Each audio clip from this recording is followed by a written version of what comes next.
All right, guys. Thank you for coming out on this rainy, thunderstormy evening to DNewTech. My name is Dwayne Watkins. I'm covering for Tan today. So thanks. It's a really great turnout. Grab a couple extra chairs if people want to sit down. But we're going to get started. We have 5 great presenters today. Well, 6 great presenters today. So we have Maria Lalonde from NEI. We have Bret Self from Collective Scientific. Stan Bradbury from Graffiti. Corey Washington from Vertexer. All right, and Jay Patel from SafeWhistle, and then Nicholas Terrio from Jacket 360. So, this event's really important to Detroit and technology, here. So thank you guys all for coming out. Please share, and hopefully next time we can double this crowd. Just want to say thanks to our sponsors. So OU Inc. is a Smart Zone Business Accelerator in collaboration with the City of Rochester Hills, Michigan Economic Development Corporation, and various industry partners. They focus on energy, medical device, and information technology sectors. And then Accelerate for Kids, a nonprofit that provides computer science and STEAM education for young kids in the inner city. Tech 248, which helps tech companies collaborate and attract, develop, and retain talent while promoting Oakland County as a global technology hub. Opportunity Detroit showcases Detroit's exciting present and promising future by creating an urban environment that attracts businesses, residents, and visitors while promoting Detroit in a positive light inside and outside the city. And then Grand Circus, they provide multiple programs. They provide the space today and access to get into a new tech career through boot camps and workshops. And they've been a sponsor for Detroit New Tech for the 2nd year. So this actually, next month will be the 7th year anniversary for Detroit New Tech. And Grand Circus asked if you guys are going to tweet or tag anything, please use the hashtag GC events and tag at Grand Circus Co. in there. So and also DNewTech. Yeah, and DNewTech, of course, that's very important. So first to present is Maria Lalonde from NEI. So she joined the New Economy Initiative as a senior program officer in April of 2016. Previously, she served as a recruiting and development leader for Bizdom, a startup business accelerator that helps entrepreneurs launch, fund, and grow web and tech-based startups. So as an entrepreneur herself, she founded a business in recruiting, automotive, and real estate industries, and has more than 20 years experience evaluating and building businesses, processes, and programs. She serves on the Detroit Forward City Council and is a founding co-creator in the Detroit BizGuard. Ms. Lalonde is a Detroit native and a graduate of Michigan State. So, thanks, Dwayne. I appreciate it. Hey guys, I'm so excited to be here tonight and honored. Thank you. And first, thank you, Dwayne, for taking the reins tonight for Tan. And I first wanted to start out just by giving a great big shout out to Tan Tran for his vision and leadership with DNewTech. And to give you guys, as Dwayne said, this is the 7th year coming up on DNewTech. And I remember back in the day, back in 2010, when Tan came to me and he said, "Hey Maria," this was back when I was on the Bizdom leadership team, and he said, "I'm thinking about starting this thing called DNewTech.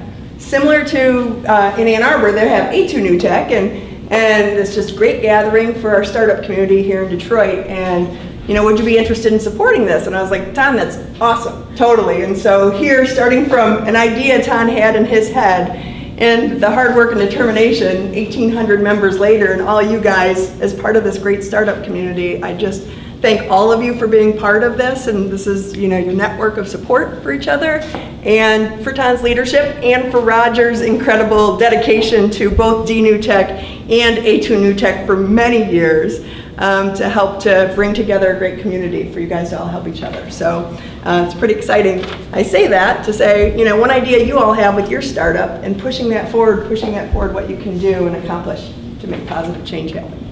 So curious, how many of you guys have heard of NEI before? A couple, and not too many, right? So I figured I'd just give you guys a little background on what we do. NEI stands for something called New Economy Initiative. We are a philanthropy. We're a collaboration of 13 foundations, both local and national. Our whole focus at NEI is supporting entrepreneurship and small business in Southeast Michigan.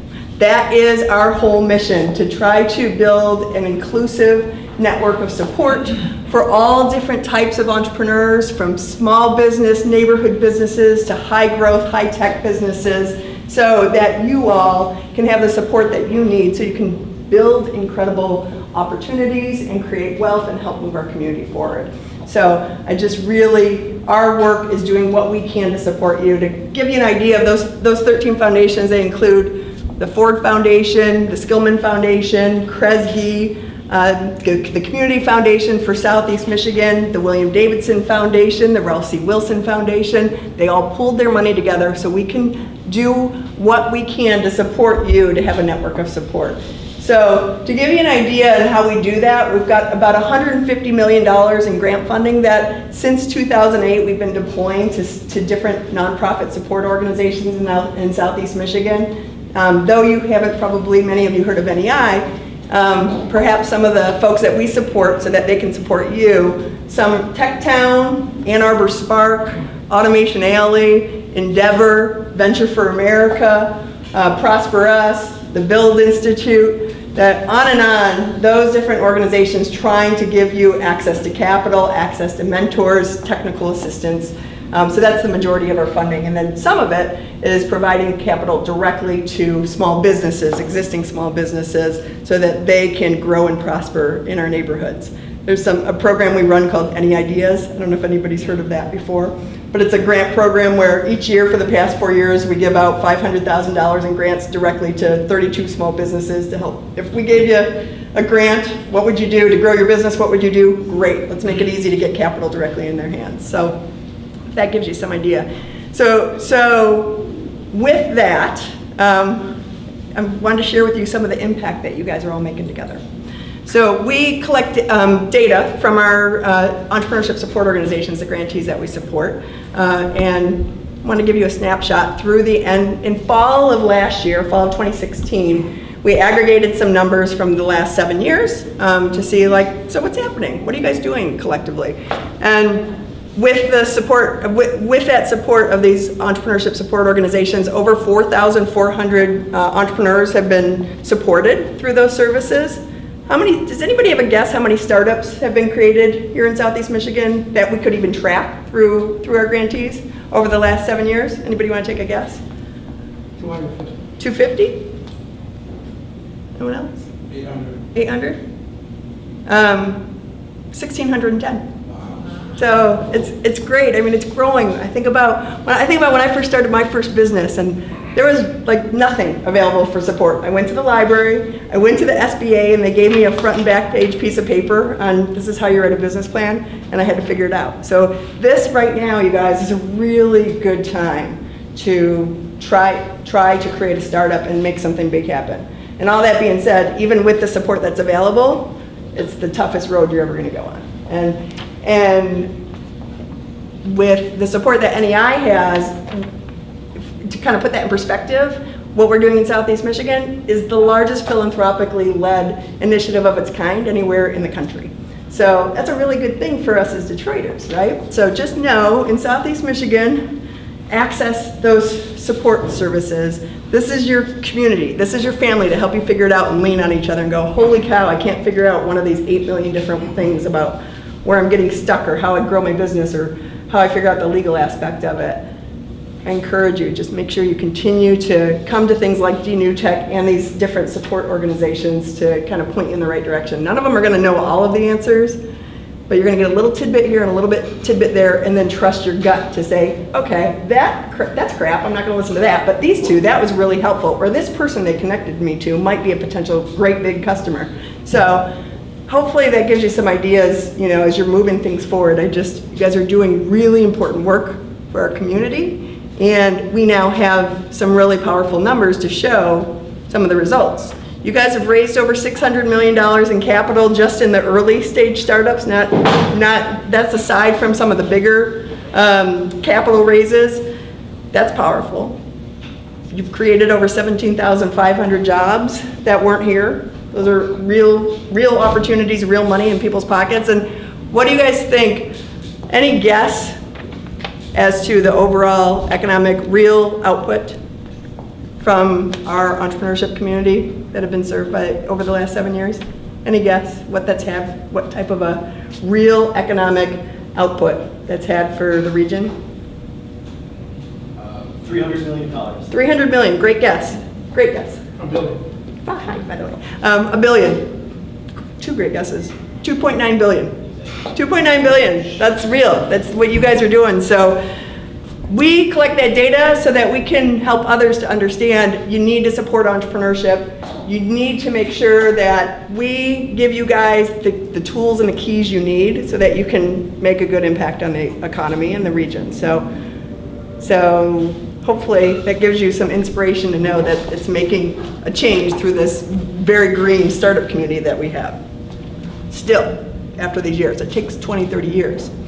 So, upcoming, well, a couple things. While I'm lucky enough to have all of you with us today, I'm curious if you can give me an idea, because I always am just trying my best to keep in mind we're here to serve you guys, right? So what are some of the biggest needs that you have right now for your startups that you know, gosh, this is really challenging? Is it capital? Is it access to affordable workspace? Is it technical assistance? Is it legal? Can anybody give me some ideas on some of like the top burning questions or challenges you guys are having? Yeah. Always capital. Always capital, right? There's always, absolutely, always capital, yes. Actually, I'm more ventured more into human connection. Human connection, yes, absolutely. Really? Can you define the capital? Is it proof? Like, Yeah, that's a great question. On capital, you guys, is it angel? Is it below, like what dollar amounts? Is it the $5,000 to $25,000 range, 25 to 50, 100, 250? Where are you guys at as far as like what would be helpful? Obviously, capital is always helpful, right? But, Like under 100,000. under 100. Yeah. I find myself into the legal side to show the concept into these trademarks, and also before I can rise into the public. Absolutely. So that's probably what I'm struggling with. Yeah. The legal side. Thank you. Yeah, that's a big one. Figuring out that really complicated pieces of how do I know I'm structuring that right, right? The structure. Yeah. Thank you. Anyone else? I have another question. So, I think DNewTech and different local monthly pitch competitions we have are so important to helping you guys to learn from each other and build, but there's no capital that's currently attached to it. I'm curious to get your feedback. If something small, like say $100,000 over a year, like monthly, if there were to be a monthly amount of capital, say $10,000, maybe $10,000 and a $5,000 each month at one of these monthly type of pitch things, and then you guys chose like, hey, we really believe in that. Out of these 5 pitches tonight, we want to support these top 2, and you guys choose that. Do you think there would be value in that? Yes. Yeah? I think similar to the 5x5 night that I think they do in Grand Rapids. That Yes. we need, as long as it was specific to an industry so like for the month of June, it's going to be focused on these types of On industries. fintech, on the month that, right, absolutely, that's great. On this month, it might be focused on whatever, life sciences or food or whatever it might be. That's an interesting approach to that. And it's great that you mentioned 5x5 night, because that was one of the things I was thinking, gosh, you know, they've done really great things over the years with 5x5 night over in Grand Rapids on that side of the state. So and they're open to us replicating 5x5 night here as well. So that's great. Any other thoughts on Something it? else to consider with that is include the legal portion, because I know in East Lansing they have a hash name. Yes, right. Paul Jakes, MSU. Yes. Right. Yeah. They associate themselves with a law firm that provides the winner with, you know, organizing the entity or corporation, just, you know, the basic initial. That bit of technical assistance to go along with the capital would be really helpful, right? Okay, that's good feedback. And it's a great idea. Anyone else? Any other thoughts on that would be helpful, how that would be helpful? Anything to add to that? Yeah. Yeah, along with like having an event for a specific industry, you also have specific mentors in that industry. So say you win X amount of dollars, but you also prepare. I mean, to me, that would be more valuable. Yeah. Had one and paired on top of that with somebody in the industry.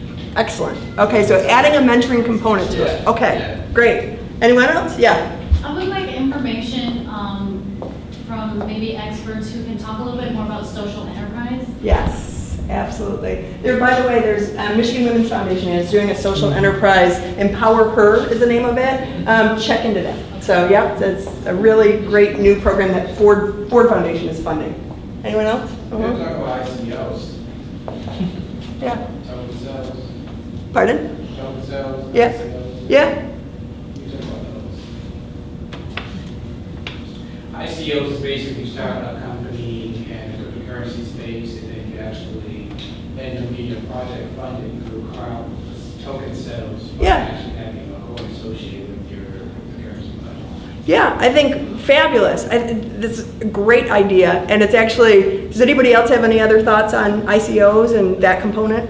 Oh, well, Yeah. one thing, if you're planning on appropriating America, you must also try to ensure the security, unless, you want to go around that, do a bridge trust, and then try to start up a bank in Singapore. That's my future. That's going to be fun. Thank you. Yes. I have a couple of venture guys that, when you say match, they're willing to do match, like if you put a 5. That's match great, another adding a 5. match component, I love that. Okay, good. These are really concrete, helpful ideas. Thank you, you guys. Okay, last thing, just a couple quick upcoming tips on things that might be helpful for you guys. And Shayun from Invest Detroit is here, so I'm sure he'll give amazing shout out to it later at the end of the night. But right now, Accelerate Michigan. Anybody heard of Accelerate Michigan Innovation Competition? It's amazing. It's the 8th year. In its 8th year right now, it's one of the largest business plan competitions in the world. And top prize is $500,000. I'm sure many of us could use $500,000 for our businesses. And so just know, right now through until Friday, is that right, Shay? Friday, application deadline for early bird registration. So only $50. Put your application in. Really incredible opportunity. Even if you're not picked as one of the winners, go. It's going to be in November. Shay will tell you more about it, but go, because it's just the whole investment community is there. All of our startups are there. It's just a really great time, whether you're picked to pitch or not. And if you're picked to pitch, sure, $500,000, you'll take that, right? Yes. You said animation. Competition. Animation? I didn't say animation. I said Accelerate Michigan Innovation Competition. That's okay, no worries. Anything else? Thank you guys. Thank you for the hard, wonderful work that you're doing with your startups, and best wishes, okay?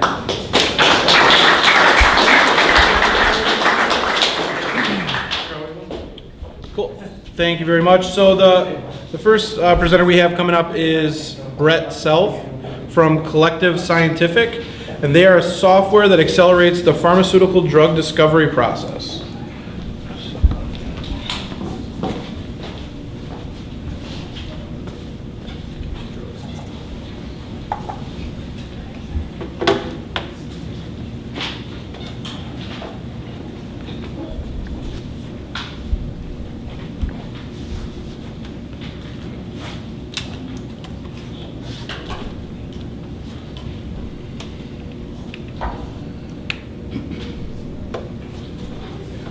You want to stand over there behind the podium.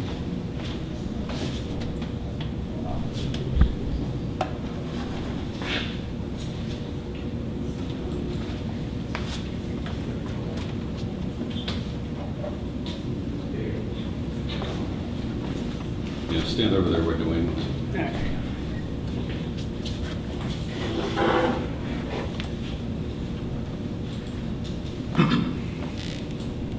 All right, there we go. So hi, I'm Bret Self with Collective Scientific, and today I'd like to talk about pharmaceutical research and empowering drug discovery. At Collective Scientific, we have a vision for the future, a future where we don't have to pick and choose which diseases deserve attention. It currently takes over $1.6 billion to bring a drug to market, and well over 10 years of research time. This means only the most prevalent and profitable diseases ever receive attention. We aim to reduce the pharmaceutical timeline at the drug discovery step to enable researchers to do more. Our process began about 7 years ago, as we realized in the drug discovery space, the research was a largely manual process, handoffs between different groups, different companies. Each one of these handoffs added time. And the software that was used is notoriously difficult to use and is very narrowly focused. This is where we would begin. What I wouldn't know as part of this process is over these years, I would see members of my family, including my father, die of cancer. So I've become very motivated to do my part to bring about the end of these destructive diseases. Let me step back for a moment. In the industry itself, where do we fit in? Pharmaceutical research, largely 4 major steps. First one, identifying the target. Figure out what works, what a disease is. What makes it tick? This will be largely figuring out the details of it that can feed into this next step, drug discovery. And this is where we fit in. In drug discovery, the goal is finding something that works for this disease, and then moving it into the clinical and preclinical testing phases. In preclinical, that's where we're testing the option and seeing if it works in a body, and then in clinical, seeing if it works safely and effectively in a human body. We come into that second step in drug discovery. Stepping into drug discovery, this is often a phase that begins with screening through massive libraries of expensive chemicals. This is in the counts of millions of them. These are either simulated chemicals or physical libraries of them, and trying everything. Try every option, see what works. Next, it's refining those options. Of those that showed some promise in the first step, let's see which ones really did show real promise. Next, optimize. Take one of the best options, change its properties so it has the greatest chance of passing through later trials. This research is many iterations between 4 and 12 weeks of time. There's handoffs between different departments, different groups, even different companies. All of this time adds up to be over 2 years of research time to get one option into preclinical trials. At Collective Scientific, we've developed a software as a service platform to be able to do this research through the optimize phase as one unified application. We've been able to automate and innovate this process so we can not only reduce the number of iterations in the research time, but also reduce the time taken for the early stage iterations. We can return results in under 1 week of time to begin testing. This allows us to save over 50% of the time in the overall research by saving both iterations and time per iteration. We're able to get labs to test sooner and to empower discovery in these labs to do not only more for a particular disease, but of more diseases. Now, how do we do this? We do this by automating the various steps of the process and getting it into software as soon as possible. This is all the way through that optimized phase. Instead of there being discrete pieces, we have one unified application. This is required having an integrated set of tools that works together both efficiently, effectively, and reliably, including energy minimization systems and machine learning heuristics. And finally, it needs to be a scalable process computationally so we can return results in a reasonable amount of time. Our team consists of Joe, a medicinal chemist, numerous publications to his name and background in cancer research. He's the one that keeps us scientifically grounded. Myself, Bret, Andrew, and Jake, backgrounds in computer science, numerous years of experience in distributed computing platforms, workflow automation, and infrastructure development. And Jacob, business development. He's the one that keeps the operation running smoothly. Today, I'd like to speak with anyone that's involved in the research process or just interested in it, particularly involved with medicinal chemistry to continue our customer discovery process. Collective Scientific, test sooner, get results faster, save more lives. Thank you.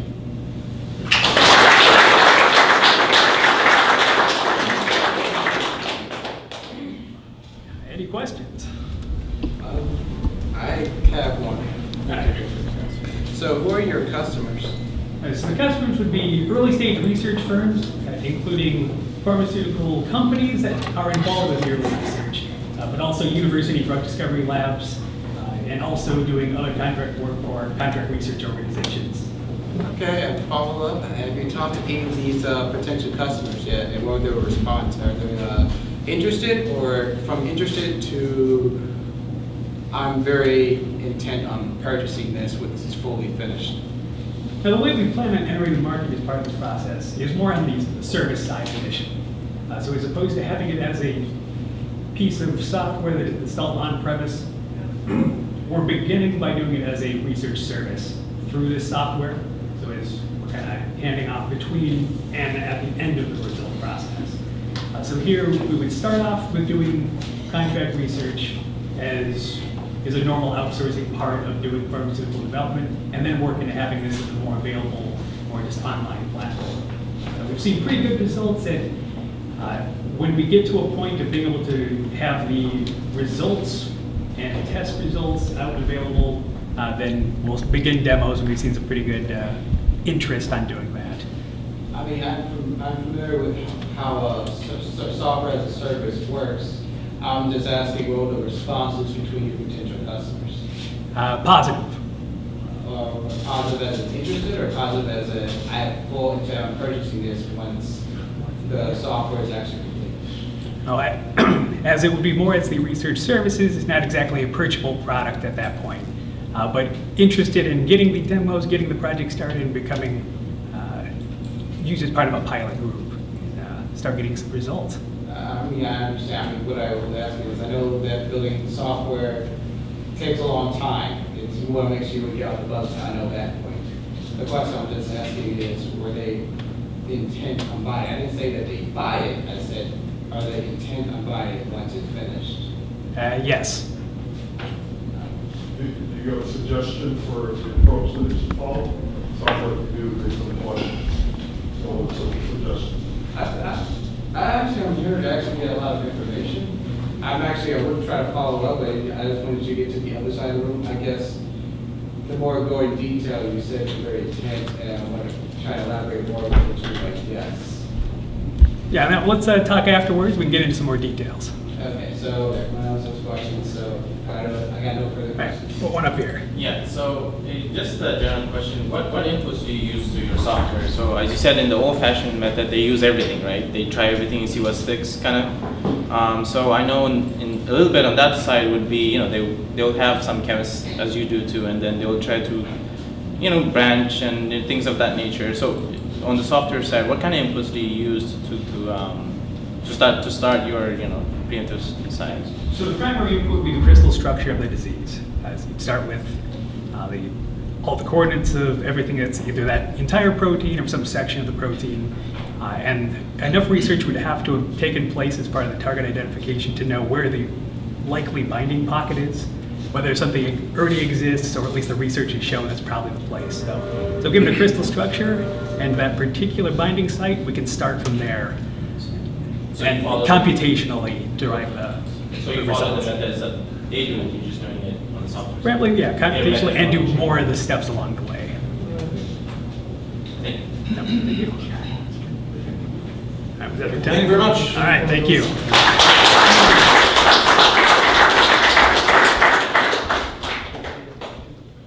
All right, so we're moving on with Stan Bradbury from Graffiti. So that's Snapchat for everything that's online. So.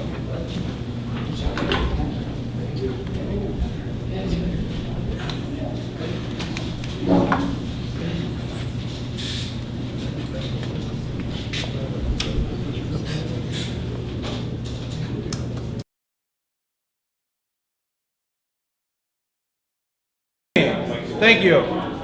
So we're going to change up the order just because of technical difficulties. So we're going to move on to Corey Washington from, Vertexer. All right, guys, we're going to get started. Sorry about the technical issues.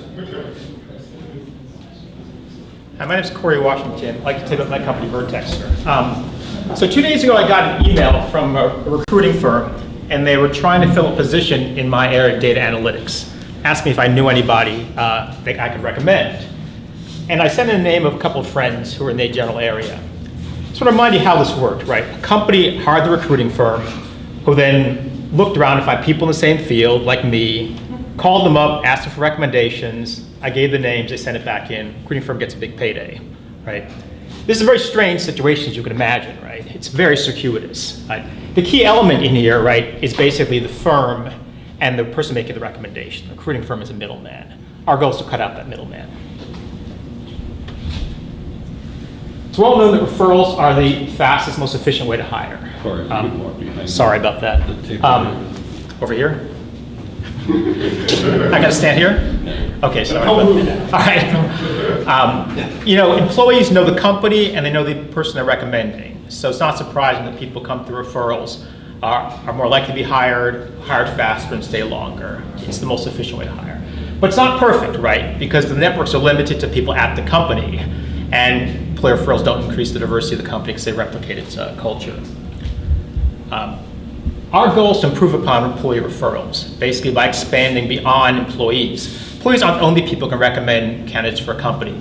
Former employees, of course, business partners, customers.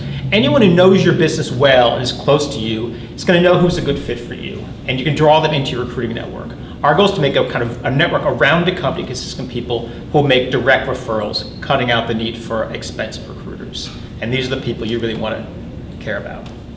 And these people can recruit from you from the smartphone. The process is very simple. You enter your contacts, your list of your employees' names, emails, former employees, customers, create an initial network. You then allow interested outsiders, people you may not know about, allow them to recommend candidates to you. Then you also bring in high performers, people who just may have proven themselves really good at your industry over time. You create a customized network that then keeps their eyes and ears open for you. You evaluate the recommendations, assess the quality of the recommendations, and then you can kind of decide who you want to keep in your network long term. We developed proprietary algorithms to allow you to optimize the quality of your network. So if you're aiming for a certain target, maybe specialization of a certain kind or a certain level of diversity, we can tell you who to put in your network on the basis of their past recommendations. And that we can tell your network very, very carefully to find exactly the kind of candidates you want. We provide analytics and visualization tools to understand the demographics of your network, the diversity, racial, ethnic, professional diversity of your network, to understand whether you have the right people in it. Maybe you want to have the right specializations, a mix of kind of engineering, maybe you don't have enough computer scientists, have too many basic EE types. You can craft your network to be exactly what you want on the basis of the people who are on the platform. We're actually focusing initially on higher education. I want to kind of explain why. Many people think it's sort of an unusual choice. Partly because higher education is just so backwards, actually, how it recruits. Here's how higher education recruits. You put an ad in a job board or professional journal, and the people start calling their friends. And they say, hey, do you know anybody? No one keeps track of who called who. No one keeps track of who sent you good candidates over time. It's just kind of a mess. All that we think can be made much more efficient. But the key is they create a network initially every time they run a search, and they simply don't retain that network. We're going to capture that in the software. In addition, there's a strong commitment to diversity, and we think in this type of networking is extremely good for finding diverse candidates. The basic fact of human beings is our networks look disproportionately like us, right? They're going to be biased in favor of who we are. So if you want to find people in a certain demographic, you've got to go to people in your network with that demographic. This is the most efficient way to find people's specific characteristics or certain broad skills that you want. And higher education is very much interested in that. They also spend a lot of money hiring expensive recruiting firms and then complaining about the low quality of what they get out of it. We think it's a fairly large market. People don't realize that higher ed is actually an $80 billion business to be by 2020. It's larger than the job market, the recruiting market. And when you do all the math, we think that there's about almost a $400 market in this type of service. And if we get 20% of it, we're doing pretty well. I'm going to skip a little bit. There's some people in the field, but the surprising thing is no one seems to have had this idea. I think it's a fairly obvious idea. Some people aggregate professional recruiters. Others do pure crowdsourcing. One's somewhat close in Europe, but they focus exclusively on the European market. Right now, we're the only people in the States with this type of business model. We're actually looking for initial seed funding. We've had funding from investors, about $40K, and from founders. But we're looking to build a higher ed product and then a beta product for private industry, which would be similar. Our team's broad and we think has a lot of high quality. We have people with experience in startups, experience in marketing. Our program has experience across a range of technologies. We think are well suited to carry out the project. And I want to thank you for giving us your time.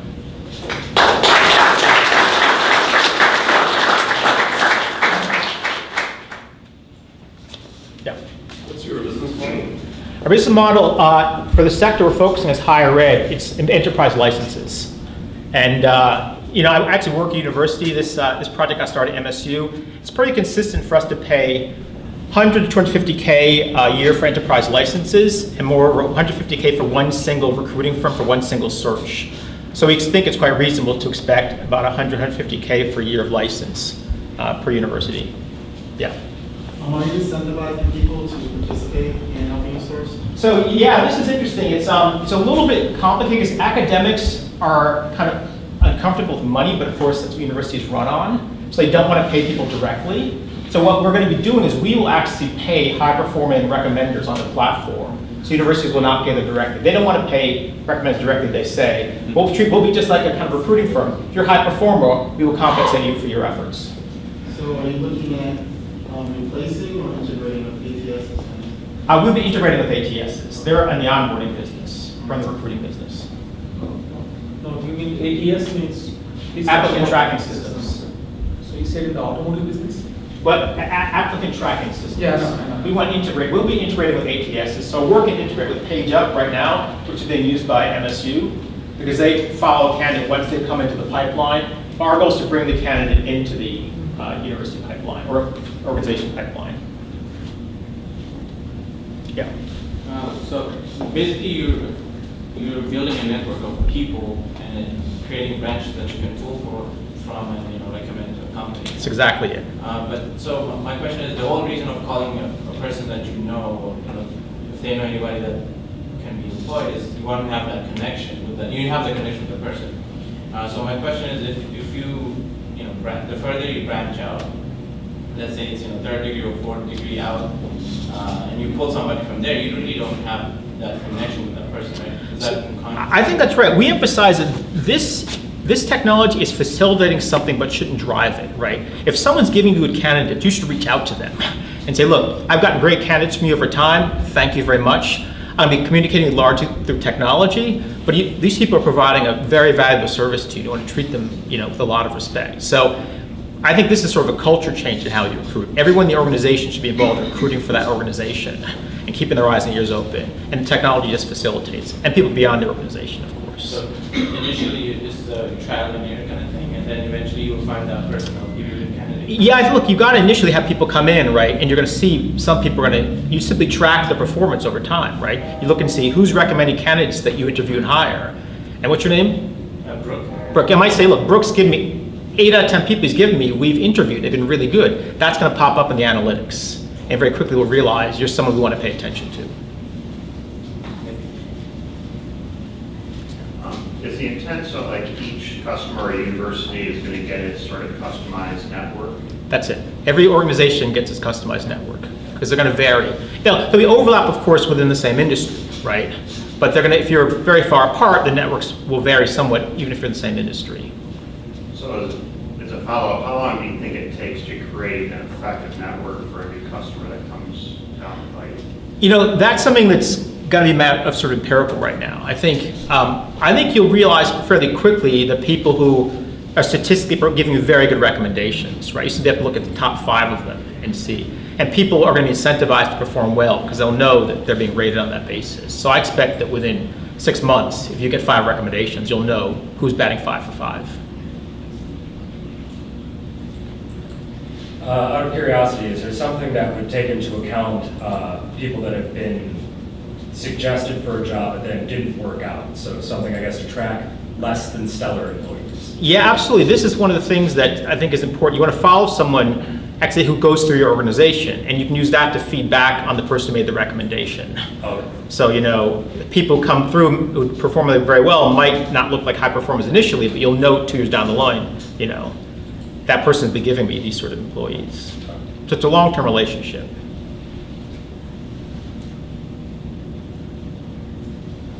Do you have a prototype? We do, actually. We have an old build-up right now, but we'll have a fully functional build-up on September 1st with the networking functionality. Are you guys looking for organizations right now that want to try this? Absolutely. Absolutely. So how do you see yourself in, let's say, 5 years? Because Uber started just like to convert these two aspects of it. Now it has become a platform for a lot of people to be own business for themselves and live like with that. Do you see yourself like that, or So- what's your vision? So when I used to give this pitch, I would do the Uber Airbnb analogy, saying people can become recruiters off their smartphones. And people just got so tired of hearing that I stopped saying it. But it's exactly what I have in mind. So my idea is, look, there are people out there who are extremely talented and perform better than recruiters, and they should be paid for it, right? And this is basically a social capital search mechanism for finding those people and compensating them. That's the long-term vision.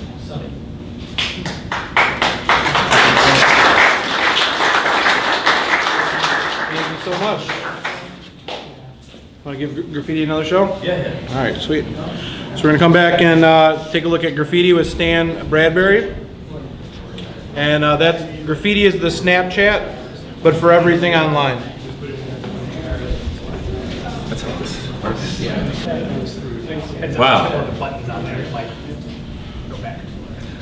Well, good evening, everybody. I hope this is worth the wait. My name is Stan Bradbury, and this is all about graffiti. And we intend to change the way that people interact with the internet. So everybody loves Snapchat, but what you really love about Snapchat is not that the messages disappear within 10 seconds or 24 hours.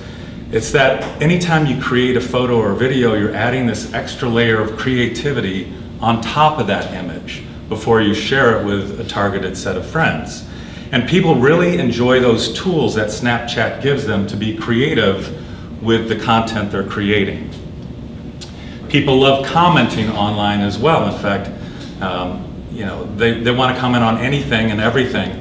Three of the top 11 websites are commenting platforms. And one problem with commenting, though, is that there's silos of commenting everywhere on the internet. Every publisher has their own commenting platform, and your comments are stuck within those silos that they've created. So it's hard for people to discover the comments that you're creating, especially when you come to an article like in the Ann Arbor MLive page. It's only a couple days old, but already there's 74 comments on that. And you may have people who are friends of yours who are one of those 74 commenters, but you're not going to read through all 74 comments to figure out if any of your friends or people that are influential to you have left comments before. And if you're interested in leaving a comment, now it's your choice. I can be comment number 75, but who is going to see that? And particularly who amongst my friends and the people that I'm trying to influence is going to see my comments? So what Graffiti really does is we take the plain old internet that everybody has, we layer those Snapchat type tools right on top of the internet. In this case, it's a browser extension for Chrome, or MVP. And then you create graffiti right on top of the internet. You're not limited to the comments section anymore. You're not 150 comments below the reading level of the story. You're not way off to the side of the picture. You're commenting directly on top of that. And then you're going to be able to share it in a very targeted way as well, so that your comment is going to be more likely noticed. So how it works is, it is a browser extension at this point. So when you want to comment on an article, like here, TMZ said that Jersey Shore is going to have a reunion this summer. So I want to leave my digital expression about that. And I add an image on top of that article right on TMZ. And then I drag it to the appropriate spot. And now I publish that graffiti so that anyone else who comes to that same URL is going to see the graffiti I left behind. Now, you don't necessarily see every graffiti associated with that URL. You can filter to only see graffiti from friends on Facebook, people that you follow, much like Twitter, where you follow celebrities or politicians that you're most interested in their opinion. And even if there are more than one or two graffitis waiting for you, we only play them back like Snapchat stories, so you only see one graffiti at a time. It's not going to be like 6, 7 graffitis, and you have no idea what the underlying content is all about. But you control, again, how much graffiti you're seeing, if you want to see any graffiti at all. What we're really doing is allowing you to aggregate all your commenting across all publishing platforms and putting them into one central location where you can curate and manage them. But more importantly, you're now able to follow other people that you want to know what they're talking about online, particularly Facebook friends or celebrities, those sorts of people, and you're able to aggregate their commenting across all platforms as well. And again, it's a lot more creative commenting. It's those Snapchat tools. You're not limited to the text-based commenting platforms that are so prevalent right now. And we're creating socially connected commenting. You're going to see more of the things that are relevant to you, and the things that you're commenting are more likely to be seen by the people that are relevant to you as well. The size of the opportunity is huge. Obviously, digital marketing is growing tremendously every year. Desktop advertising is still half of that, $36 billion a year, and we're focused on the desktop opportunity originally. Desktops still account for 2.2 hours a day of use. That number's hardly changed in the last 4 years. 85% of the people still have desktop or laptop access on a daily basis, and nearly 80% of all transactions still happen on that desktop-laptop experience. So it's incredibly important for advertisers to be able to reach you when you're at that moment of making purchase decisions. So our business model is display advertising first on top of the profile pages where you curate your graffiti, but more importantly, this new concept of commercial graffiti, where we're going to allow businesses to actually create graffiti and put it on potentially competitors' websites. So if I'm shopping for shoes and Zappos comes in and puts commercial graffiti right on top of that shoe advertisement, and they're going to save me $20, I'm definitely going to go to Zappos and buy that same pair of shoes for $20 less. Again, this is a filter, so I don't have to see commercial graffiti. But if it's Christmas time and I know I'm doing a lot of shopping for friends, or if I'm buying a gift for somebody, I'm definitely going to turn on commercial graffiti because I want to see better offers, specials that I can get, and I can only get those by having commercial graffiti. So we just published the Chrome extension today, this afternoon. You are the first people who are aware of graffiti being available. So if you go to graffitiover.com, you can follow a link. It has to be on your desktop browser. It's not on mobile yet. And then my ask here tonight is that you download it, install it into your Chrome browser, try to create 20 graffitis, use the different tools that are available, and then when you create the graffiti, publish it to some of your social media channels. There's 9 social media platforms you can publish to directly from Graffiti, and then give us some feedback and let us know what you like about it, what you would like to see it grow to. Obviously, it's an MVP, so it doesn't have all the functionality we're looking for, but it's a really good start. So the team, very briefly, myself, I had a startup software company out in San Francisco before I moved back here 2 years ago with the intent of being a part of this Southeastern Michigan revival and creating a software company here for Michigan. And I grew up in Western Michigan, went to U of M undergrad, and I have 2 full stack developers working on the project as well. So thanks.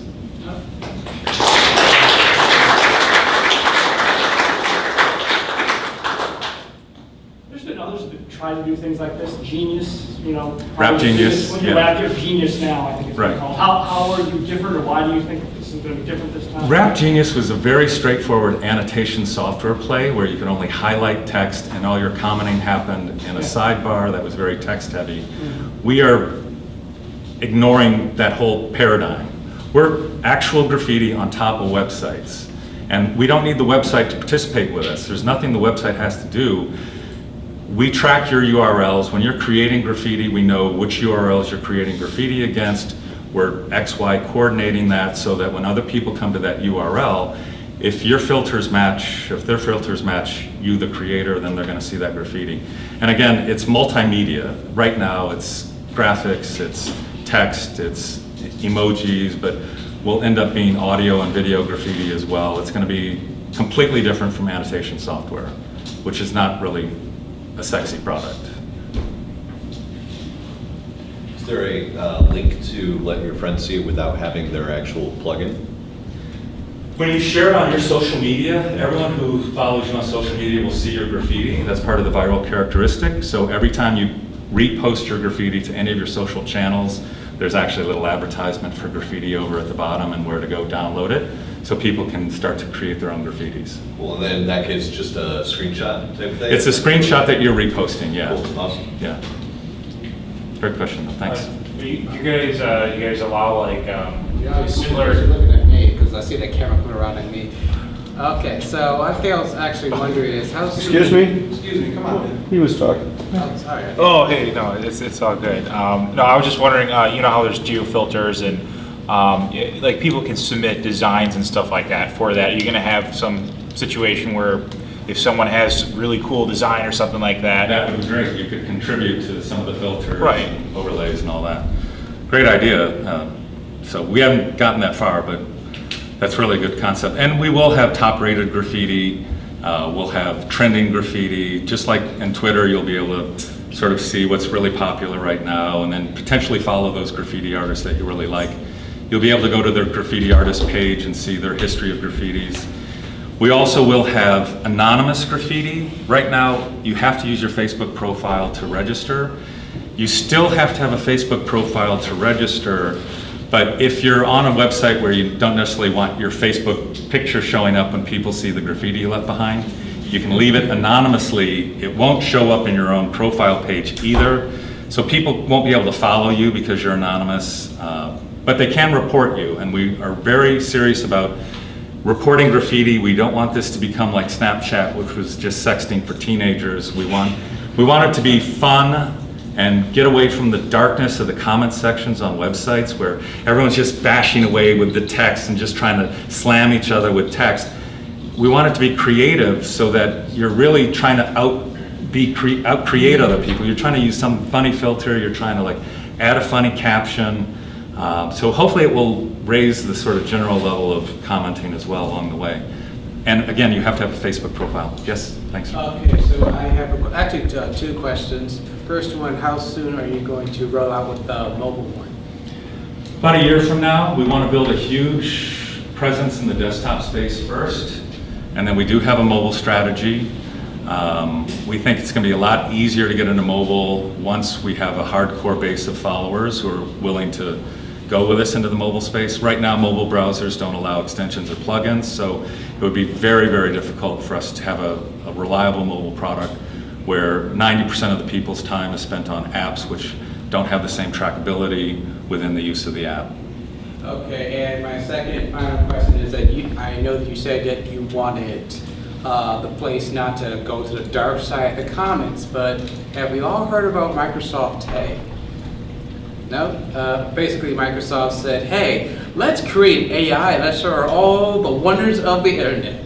And then a bunch of people actually end up separating the AI and teaching it MyConf. And so we got like the Microsoft AI, they're really quoting MyConf. Completely hilarious. But adding to the question, if you don't want to actually get to that point of going to the dark side of comments, have you considered building incentive structure for people who actually want to be more creative and possibly, how do I say this? No. I'm trying to, because the way I'm trying to go about my own project, I'll speed this up. The way I'm trying to go about my own project is that you can't stop sociopaths, but you can kind of anticipate what they're going to do. So my only question is, do you have like an incentive and more of a punishment mechanism to make sure you get like creative graffiti? Yeah, there's a couple things we're doing. One is people just want to have lots of followers, so they want to be creative and they want to see how many people will end up following them on graffiti. Another idea is that based on the quality of your graffitis, whether they're highly rated or poorly rated, the number of graffitis you have, how big your social network is, we may give you special tools that only like our premium users can have, that might be spray paints, different fonts that only like really advanced graffiti users can get, so it makes it very competitive for them to like really do a lot with graffiti and be very creative with it. If people downrate graffiti, it will disappear from the website, so no one's going to see it. And again, the reporting function is associated with every single graffiti created, and if you're abusing graffiti, we'll just kick you off. I mean, there's going to be a lot of people that want to use graffiti, and we don't mind losing someone that is doing sexually or violent or anything like that. We want it to be a safe place, really, for people to express themselves. Thanks.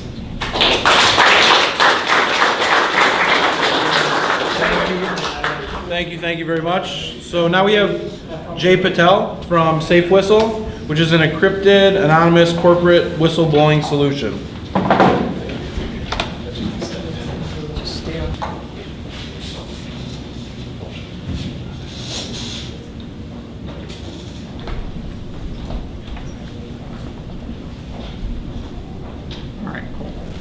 So again, my name is Jay Patel. I'll be presenting about SafeWhistle. So actually we just launched SafeWhistle last Monday. So, pitching it is new. We're getting used to it and how to tell the story. But I'll tell you what my day job is. The day I work at quality management systems for an electronics company that I happen to own. And one of those things, the way that SafeWhistle really came about was in the automotive supply chain, there's a quality management system called IATF.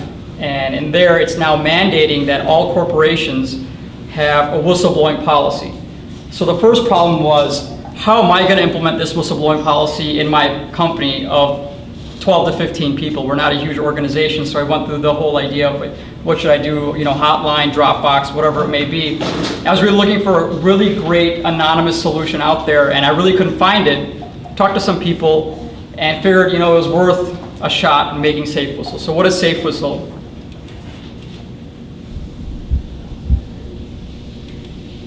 It's an encrypted, anonymous corporate whistleblowing solution. So what is our purpose? We want to drive employee engagement, change the way that employers and corporations manage the whistleblowing process from fear and fear of retaliation to safe and free effective actions, and make whistleblowing an early preventative measure rather than the last option. For example, in GM ignition switch, people knew that the spec was wrong and somebody signed off on it. So if somebody has the ability to safely whistleblow at that time without worry of retaliation, GM could have saved millions, potentially billions of dollars. And we want to try to give that tool to people and kind of make whistleblowing a proactive measure. So what's the problem? Employees lack an anonymous platform. So there's a lot of platforms out there, but how anonymous are they?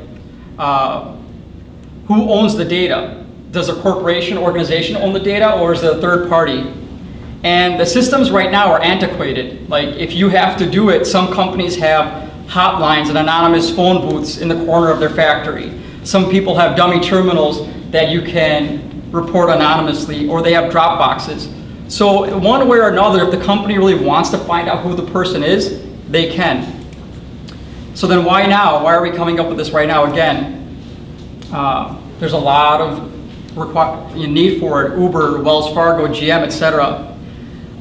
Everybody has a reporting device. You don't need an infrastructure anymore. Because if you use your tablets, your smartphone, or your computer, you can use that as a reporting tool. And again, this whole thing happened with the IATF requirement, but IATF is not the only mandated requirement by law. Any publicly traded company requires it, any company in life sciences requires it, and beyond law, a lot of people want to get that type of feedback. So I was talking to somebody, and he's working in a startup for restaurants. He said, if you provide SafeWhistle to restaurants, and people can complain on it rather than going to Yelp, these restaurants are going to be very, very interested in doing something like this. And the patron who's gone to those restaurants, they don't have to worry about retaliation from the server next time or the owner the next time. So the market size, right now we're going for corporations and full-time, with a lot of full-time employees. So if we look at it, the total market, so the total market of employed people in the United States, full-time employees, is 124 million.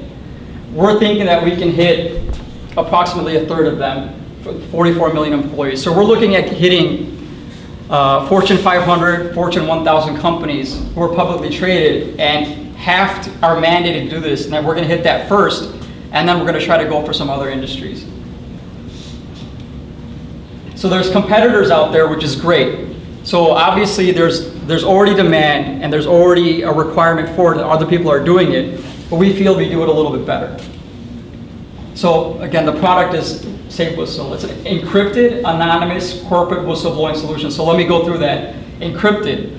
So the way that we've done it is when we're developing it and we're talking to the developers, and I said, what happens if the developers look at some report that somebody has and they don't act on it?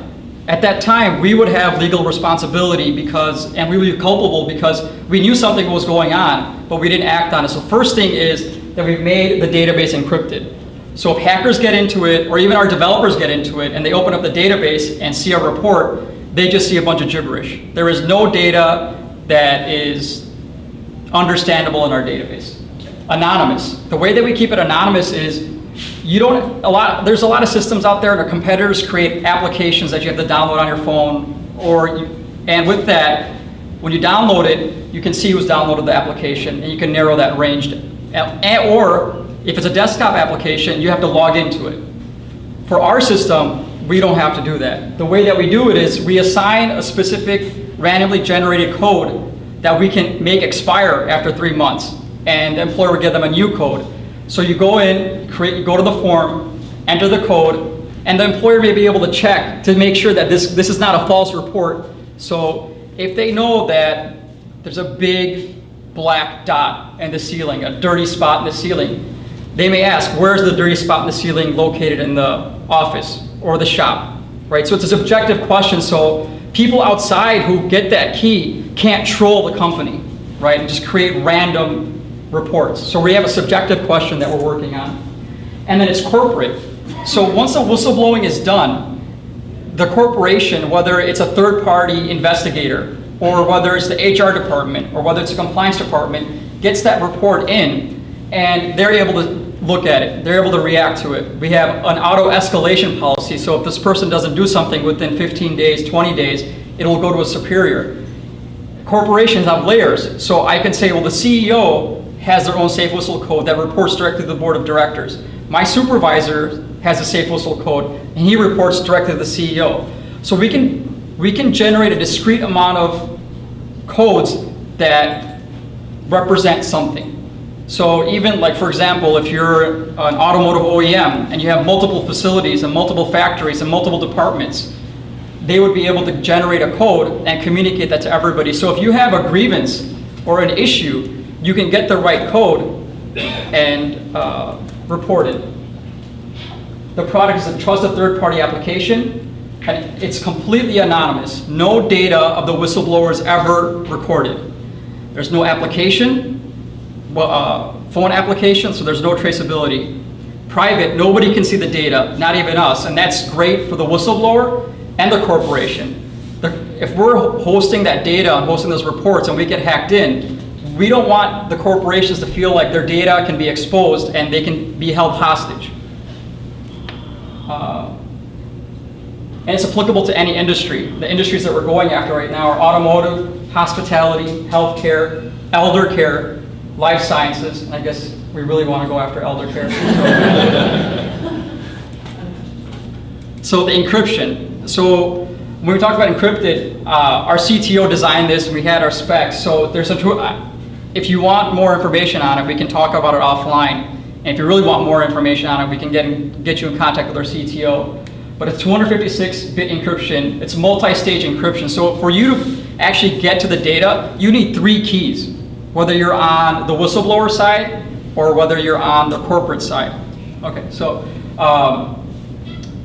I forgot to mention, once you report something as a whistleblower, you get a 16-digit key that you can go back onto the system and find out what's going on with it. Let's say it's a serious federal offense and nobody's acted on it, then you know that I need to go to the government directly. So there's a way to follow. And if the corporation has questions, they can also do an investigation. So you saw somebody stealing, what time, what place, what color was his shirt. They can ask those questions, the conversation can go on. I don't know what this means, but I know that it's really hard to hack into. Our business model is we're going to be selling it as software as a service, and right now we're thinking per employee per year. Our ask is, our logo has a wonderful bird, a canary with a whistle on it. So name our bird. We're looking for 2 to 3 organizations that can be our beta testers. Name of HR executives that you may know that we can pitch this and kind of get their feedback, and any questions that you may have. And that is all.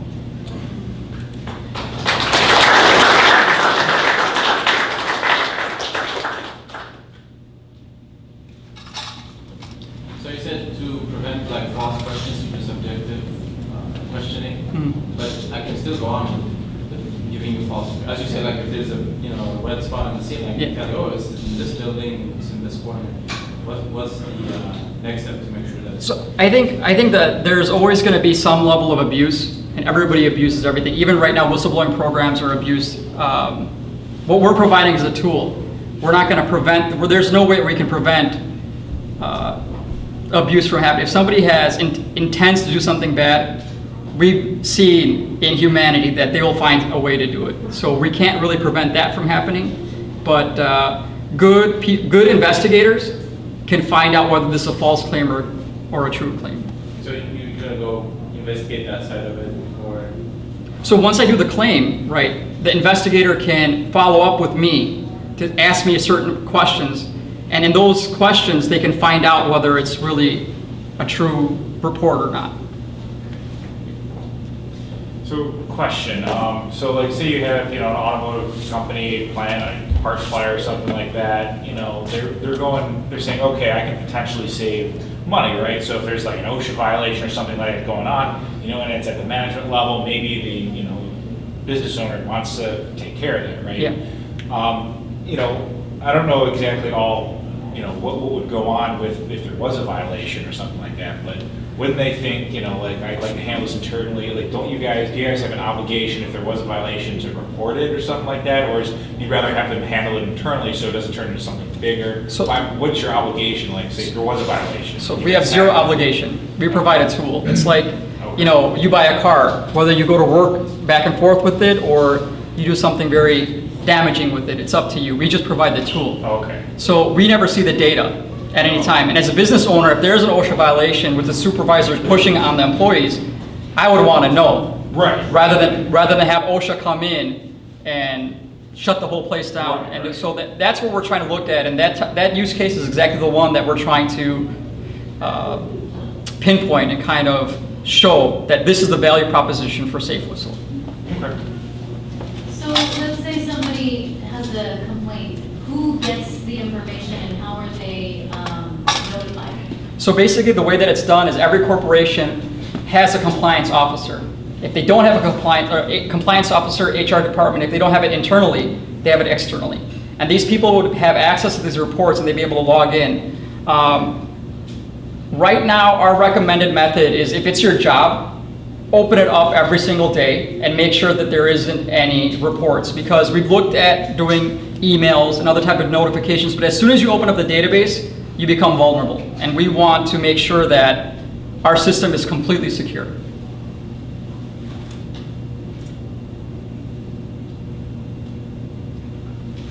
I'm having a hard time understanding the key. Can you take me through that again? Because it's, okay, so if you have a key, you can still know who that key is tied to.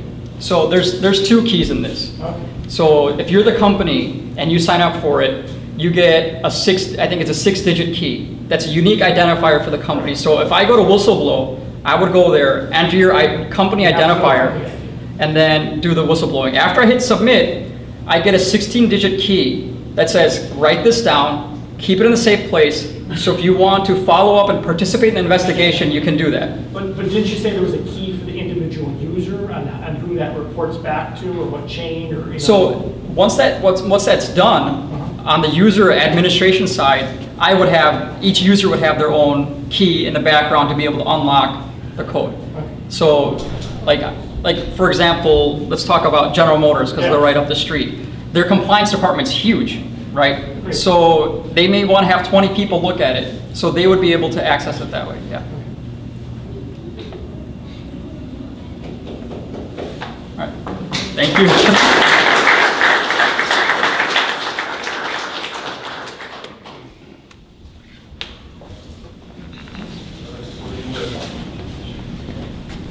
All right, last but not least, we have,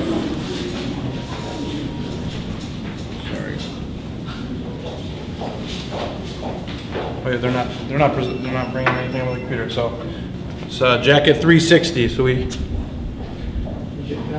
think they have a bike. Oh, we don't have a presentation. Sweet.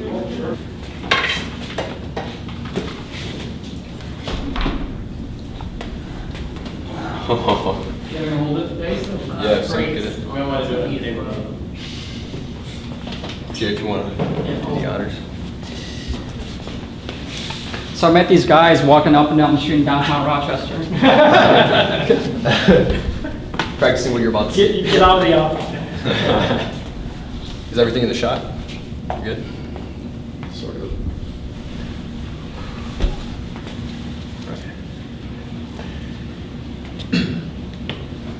One winter afternoon, I was involved in a tragic accident where my vehicle hit a patch of black ice and slid off the road into a pedestrian snowplowing his driveway. The pedestrian was unable to hear my car over the noise of his snowplow. Now, thankfully, everyone was okay and no one was seriously injured. But since this moment, I have not stopped thinking about ways to prevent accidents like this from ever happening again. This is why Nick and I are dedicated to protecting pedestrians and cyclists on our roadways. Because in 2013 alone, 743 cyclists were killed and 48,000 injured in motor vehicle-related collisions. Now, 40% of these cycling fatalities occurred from the rear, essentially a collision that the rider never saw coming. Now, we've interviewed over 100 of these cyclists, and what we found is that over 50% of them have been impacted by a vehicle collision. So how can we protect riders like you, like me, from the things that we can't see? With our first product, the Jacket 360. The Jacket 360 is a blind spot device that clips on to the back of your bike seat. It's the world's first standalone camera-based blind spot detection system. It's capable of seeing 100 meters back, and it gives the cyclist enough time to react. When our device tracks a car, it notifies the user through sound and vibration. Additionally, as you can see, it lights up. It uses a series of bright flashing lights that'll change from this Jacket 360 blue to more of an amber color to notify the oncoming car of the cyclist's position. We allow the cyclist to be 360 degrees aware while keeping their eyes on the road ahead. Now, our greatest competitor in this space is the Garmin Varia. Now, the Garmin Varia is a complex two-piece system which requires the rider to take their eyes off the road. Now, we are 10 times better than this competitor for two main reasons. First, according to our customer discovery interviews, cyclists do not like to take their eyes off the road or add more clutter to their handlebars. Second, the Garmin Varia is a radar-based solution. Our camera is capable of detecting far more data than the Garmin Varia's radar ever could, because we are more than just a blind spot company. Now, we will use our patent-pending blind spot device as a platform to transmit what the camera sees to autonomous vehicles in the vicinity. And who can benefit from this the most? Well, Nick, with the help of our Western Michigan University marketing team, Broncos, we've identified our first target market as the avid road cyclist. Now, in the United States alone, there are approximately 60 million road cyclists. Of those 60 million, we will target the 7.23 million avid road cycling professionals. Now, these cyclists spend approximately $122 million each year on bike equipment and accessories. Now, since 2011, this cycling community has also increased by 15% due to more sustainable ways of commuting and a greater awareness for fitness, making right now the optimal time for Jacket 360 to ride into the market.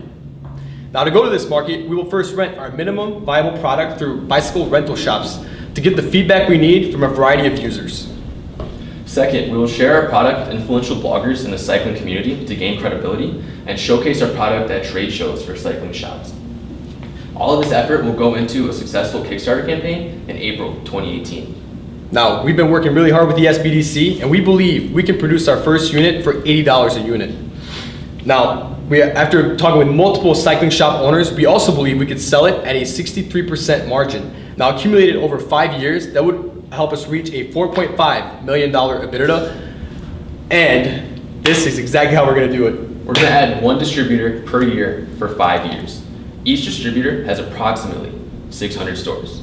Now, if each one of those stores only moves 3 units per month, we can hit our $4.5 million EBITDA goal. Now, Jacket 360 actually comes with a bonus revenue stream. We can market our data collected from our camera to autonomous vehicle fleets. Based on interviews with buyers in that space, we believe we can generate $250,000 per year per OEM to use our database. Now, not only is this a very ambitious goal, but we also have a very ambitious team. Our amazing CTO is Cody Middleton. He has experience with machine vision cameras at multiple automotive companies. Now, our CEO, Nicholas Theoret, specializes in developing prototype tools for automotive suppliers. He can take any one of your blueprints and make it a reality. We actually have 2 more members, and we have a 3rd member, Brandon Chinister. He's the Director of Sales and Marketing, and our 4th member is Jay Patel, and he's currently helping us pitch the product. I'm the bike stand. So, this competition is the fuel that this team needs to fund 3 things: our patenting costs, our minimum viable product, and the first 100 units of our hardware. So help us tap into a future with both cyclists and motorcyclists and cars can share the road safely. Help us turn Detroit into not only an automotive supplier city, but also a mobility city. And get back to enjoying your ride and let Jacket 360 watch your back and blind side.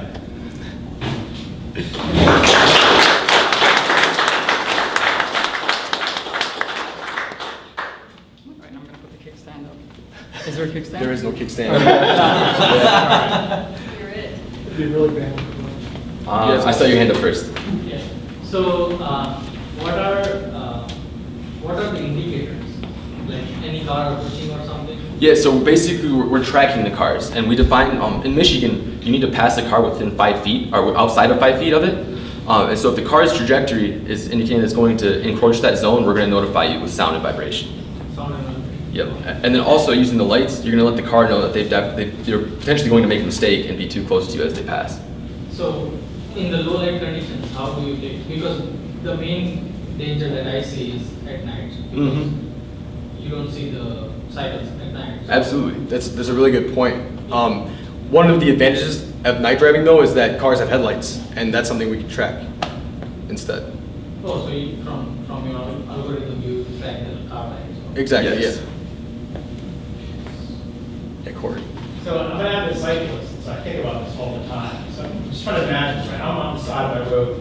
My fear is that some cars are going to come and just, miscalculate the distance. When will you notify me, right? How much distance, what distance am I going to get the signal this car's getting too close? If it's within like half a second, it's too late. Right. So how much leeway do I have? How well can you tell that trajectory? The guy's kind of going parallel and just sort of screws it up a little bit. How do you figure that out? Right. He's not staying directed towards me, he's kind of. So we have filters that are tracking that car and know where it's going, and it's pretty accurate, and it's based on the probability where it's going to be next. And then all of the time to collision, it's based on time to collision when we're going to tell you when to get out of the way potentially, that there's a hazard. It's delta velocity, so it's all about how fast the car behind you is going with respect to how fast you're going and which direction they're going. So if I'm tooling along at my 50 miles an hour, they're coming 40, plausible, how much time do I have to get out of the way? Right. I need a napkin. But what you're bringing up is actually one of the key important factors, which is also something we need to test with a lot of cyclists to really understand the human factor involved with how much reaction time do you need.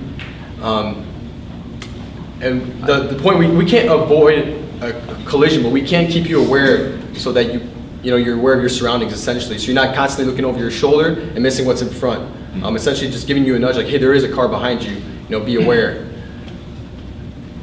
Yes. So why specifically a camera? Why not like a LiDAR or something like that? Well, so the camera is definitely, as far as sensors go, the LiDAR would be very expensive to incorporate.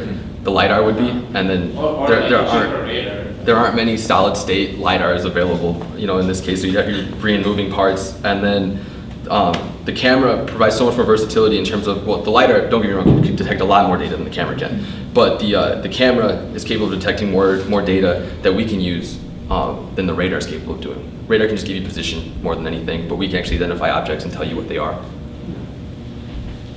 But great, that was a fantastic question. That's something that we debated when we first started the project, how we wanted to attack it, and camera is what we ended up going with. But excellent question. Yeah, in the back. So, where is your company at right now, and kind of what's your plans to raise money, and how long do you enter the market? Yeah, that's a good question. So right now, I'd say our hardware, we got kind of like the shell put together right now, a rough shell. 50% of the software is there. We're just missing one piece, and then we'd have an MVP that we can test on cyclists. And that's really the next goal for us. And we don't need a lot of funding for that. We just need help putting together the software. And then once that's done, once we get a lot of feedback from a variety of people, then that would be the phase where we want to inject money, because now we need to actually get something that looks sexy on the bike, something that cyclists like to have on their bike that's not cumbersome, and then also it's going to do what we say it's going to do. You know, it's going to alert them correctly. It's going to give them that reaction time that they need, and then along with the data as well. You guys had a great presentation. I could see you doing well on like a Kickstarter campaign or something like that. Just you two out there with the camera. Thank you. Yeah, just good segue to my question. So you mentioned Kickstarter April 2018. Have you thought about doing that sooner? Like, what's the roadblock to getting to that stage? We want to get something closer to production intent hardware. So it'd be an MVP still, but we want to have something that we can show off and actually have work before we promise a product to somebody. That's the point of Kickstarter. It's like to get you to that point. Think Right. about that. Mm-hmm. That's an excellent point. It's just like we don't want to. What, Nick? Do you want to help me Yeah. out? So I mean, having a Kickstarter nowadays also takes a lot of resources, and to make sure that we're even developing a product that people love.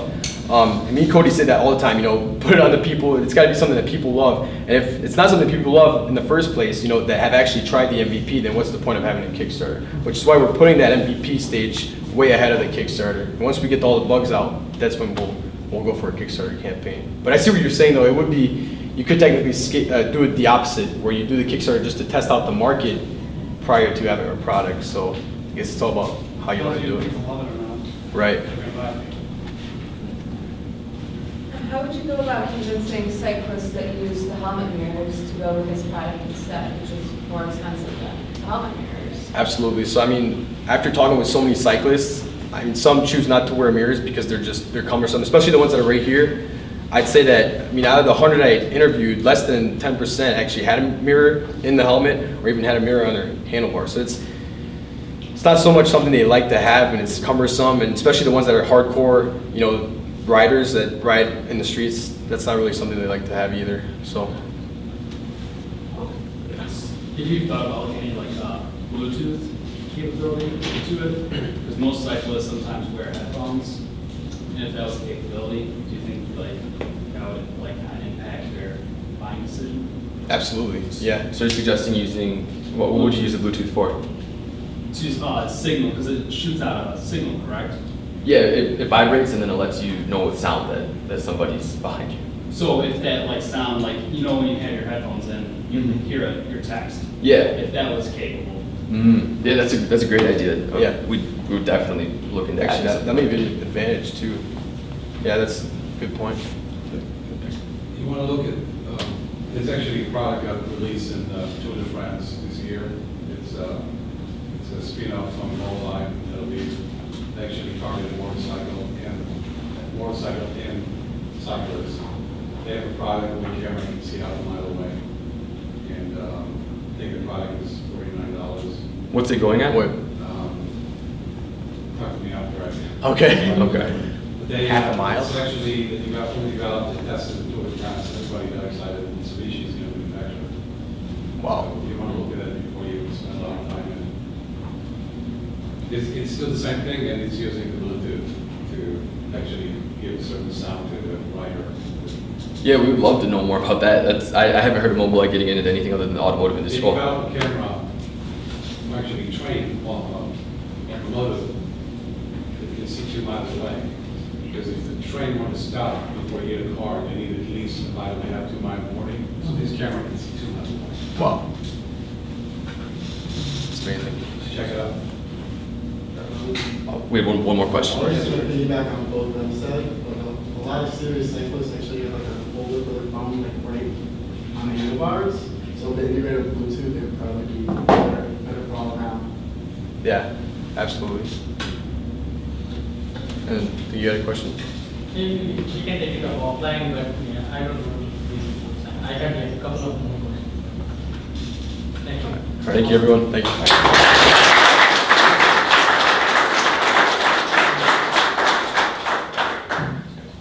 Thank you. All right, so thanks for everyone coming out. That wraps up DNewTech this month. Just to let you know that the 7th year anniversary will be here at Grand Circus on September 6th and at 6 p.m. again. Yeah, thanks to Maria, Bret, Stan, Corey, Jay, and Nicholas, and support local startups. So thank you guys all for coming out.